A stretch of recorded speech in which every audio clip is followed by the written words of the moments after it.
Muito bom dia, então vamos lá, chegando mais uma vez numa sexta-feira, semana voando, agora são 15 para 7 da manhã, petróleo caindo mais de 5% hoje, com o receio de aumento de oferta por conta dos países e também por conta de um receio de uma queda da demanda. Agora começa um papo que alguns países podem estar preocupados com uma nova variante vinda da África do Sul, em que a vacina não seja tão eficiente quanto se espera, e isso gera uma expectativa ruim no mercado. Enquanto isso, os índices futuros nos Estados Unidos caindo forte também, quase 2%, e bolsas europeias caindo também forte por todo o continente, tá?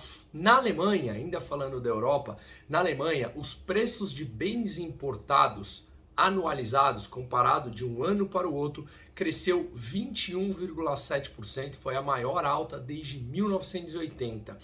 Ontem, os preços ao produtor, no começo da cadeia produtiva da Espanha, subiram mais de 31%.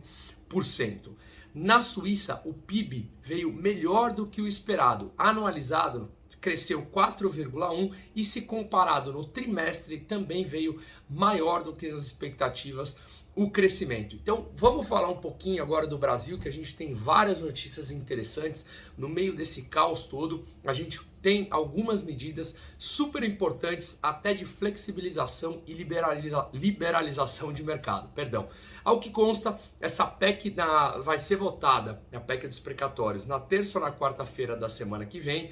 Começou um papo ontem, vindo do Legislativo, que o governo não previa vitória. No meu entender, isso é uma opinião puramente pessoal, é sempre o mesmo jogo político, o mercado nem mexeu, o mercado estava subindo ontem no Brasil pela quarta sessão seguida, continuou subindo, não mexeu o mercado, porque é sempre o mesmo jogo político. Vamos precisar de mais negociação, e aí parece que a gente toda vez cai nesse papo antecipado. De novo, essa é uma opinião minha pessoal, mas parece mais do mesmo do jogo político, por isso que é sempre que eu brinco aqui, o Brasil cansa nesse ponto. Mas seguimos porque tem muita coisa boa para sair. Ontem saiu também o IPCA 15 da inflação, que veio uma variação no mês ao mês maior nos últimos 20 anos. Mas se a gente analisar componente a componente, a gente tem alguns pontos que já mostram queda dos preços. Por exemplo, carne caiu preços, passagens aéreas caiu de preço, ainda está muito concentrado em gasolina e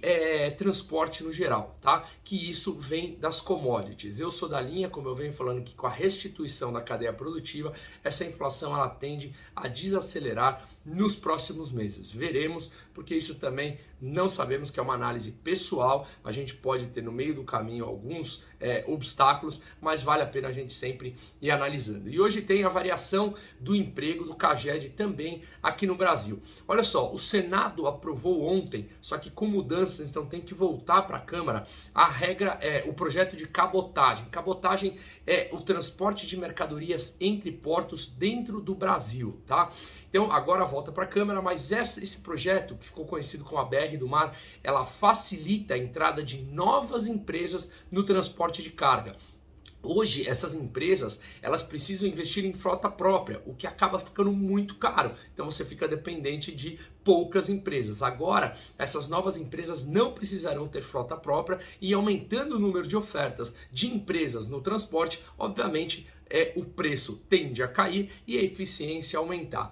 Outra flexibilização importante, assim como já 10 estações ao redor do mundo, foi liberado em São Paulo, e o metrô vai vender o primeiro naming rights de uma estação de metrô. A estação Carrão, na Zona Leste, vai ser Carrão Açaí, o Açaí patrocinando, afinal de contas, a primeira loja do açaí do Atacadão foi lá no bairro de Carrão. No Rio de Janeiro já tem também, na estação de Botafogo, também tem uma estação já com naming rights vendido. E para finalizar, um outro ponto importante no Brasil, o governo lançou um projeto para facilitar a tomada de crédito e baratear o custo. Ele ainda tem que ser votado no Congresso, mas serão criadas empresas autorizadas pelo Banco Central, chamada de IGG, Instituição de Gestores de Garantias. Então ela pode tomar e avaliar as garantias, joias, carros, casas.